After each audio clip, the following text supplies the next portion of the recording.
What's going on, ladies and gentlemen? Welcome back to another episode of Action Sunday. This week, I'm going to change gears a little bit. So, if you guys hadn't paid attention to the community post some time ago, I said I was going to do a random grab bag of movies, and of course, for the next several weeks, maybe till the end of summer. But this week is going to be an interesting one because when I was planning movies for this channel, obviously, one of the channels I found was, of course, Movie Man, where I found Hong Kong 97 and all those other ones, and even Straight Night with Jeff Speakman. And as I'm going through it, Tough and Deli came up, and I go, wait a minute. Oh, my God, I've been looking for this movie because, A, it's a Roddy Piper movie that I really wanted to see, and two, I haven't done a Roddy Piper movie in, almost a year? So, man, I feel like I'm doing a bad service. So, what makes this movie stand out is, of course, this is probably the second collaboration with him and, of course, Billy Blanks. I already reviewed Back in Action ages ago. So so let's see what the other collaboration does. So this one's Tough and Deli, came out in 95, I think a little bit before or a little after Back in Action. But, of course, the premise of this movie is a little different. So we got Billy Blanks, who plays a CIA agent. This is the only spoiler I'm going to tell you. Who suffers amnesia from an apparent raid that happens at the beginning of the movie, and what happens is Roddy Piper, just being Roddy Piper, who plays this undercover private detective named Elmo Freach.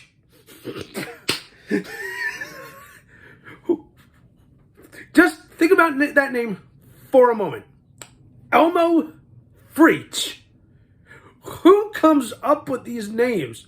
Also, Elmo. Really? Out of all the names you could have given for this hero, you went with a Sesame Street character. What the hell? But it's kind of funny, but how Roddy Piper's character acts is completely different. So, again, he's a private detective that's trying to help out Billy Blanks, and from there it goes off into, okay, who am I? What's going on? And just again, I can't take this character's name seriously. It's that's my only problem with this. But it's funny, laughable. But at least it doesn't deter from the main plot and from the action throughout this movie. And I only snug it just under an hour and a half.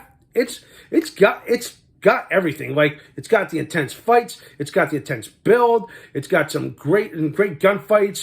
There's an insane moment where they're hiding out. I don't want to spoil this part, but they're hiding out, and somehow their night vision is involved. There's a shootout. A guy gets killed. Somehow Billy Blanks foils the bad guys and gets away. It's really clever, but man, I mean, it just goes off on a wild ride from there. But it's all this cloak and dagger stuff that's happening. It's like they're trying to figure out, okay, what do they need from him? What is he supposed to do, kind of thing. And again, there's crooked officials on both sides. And there's also a connection to the mafia. That's the only thing I'm going to tell you there. But it just goes really crazy. And the star power outside of Roddy Piper and Billy Blanks, I think it gets a little interesting. You got Richard Norton, who plays an agent. I believe he is a bad guy. Of course, it does kind of give Billy Blanks a run for money. Let's see. I forget who the actor is, but he plays Winston. He's the head of the CIA or the Secretary of Defense kind of thing. But I liked him.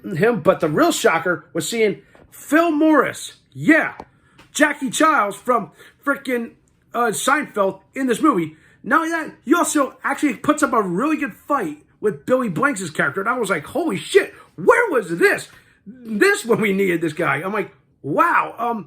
But also, I cannot get the image of, oh my God, that's Jackie Child. And he's beating the shit out of Billy Blanks. Man, I will never look at that character the same way again. But again, between that and Roddy Piper's main character's name, it's laughable, but at the same time, there is a bit of a serious, scary undertone with this movie. It's my goodness, can you really trust a government official, even if he has suffered amnesia? And also, is he trying to do the right thing, work with the right people?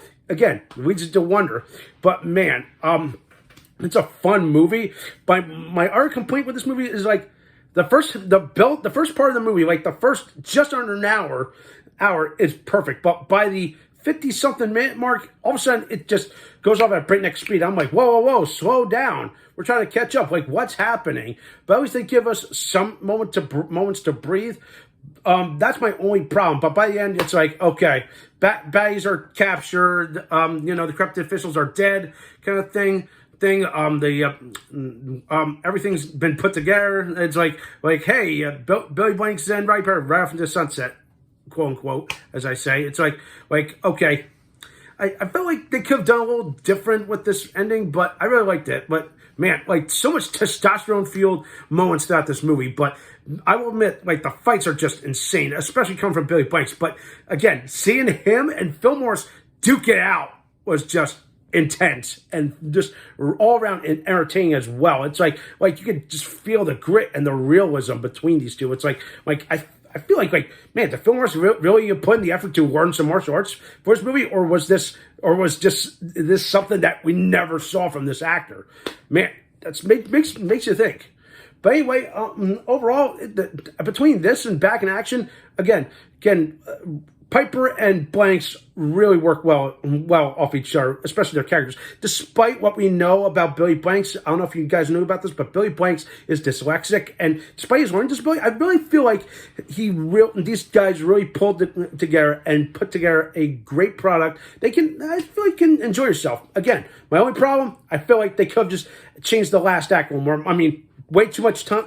It was like things were just moving way too quick. I felt like they just slowed it down, gave like a stopgap to have people just catch their breath, just get them caught up, and then finally finish off the movie with one final fight. I think it would have been better, but still fine movie. I think you guys should give it a watch. If you're a big fan of Roddy Piper, I absolutely definitely recommend this movie of his entire filmography. Between this, Jungle Land, and of course, obviously, let's be honest. I'm gonna say it's far better than Hell Comes to Frogtown, and that movie was shit.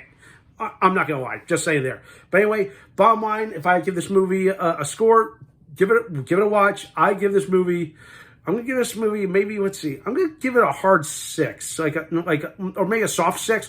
Part of me wanted to bring it a little higher, but I feel like a soft 6 is good for now. I mean, to me, I feel like it's on the same level. It's slightly better than Back in Action. I forget why I gave my score for that movie, but again, when Billy Blanks and Roddy Piper are the unlikely duo for a movie, and I think you guys would give this movie a watch, and I think you guys would enjoy this, all right?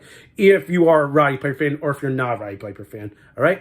So that does it for this week. Those videos, subscribe to my channel, and stay tuned for some more awesome and exciting videos.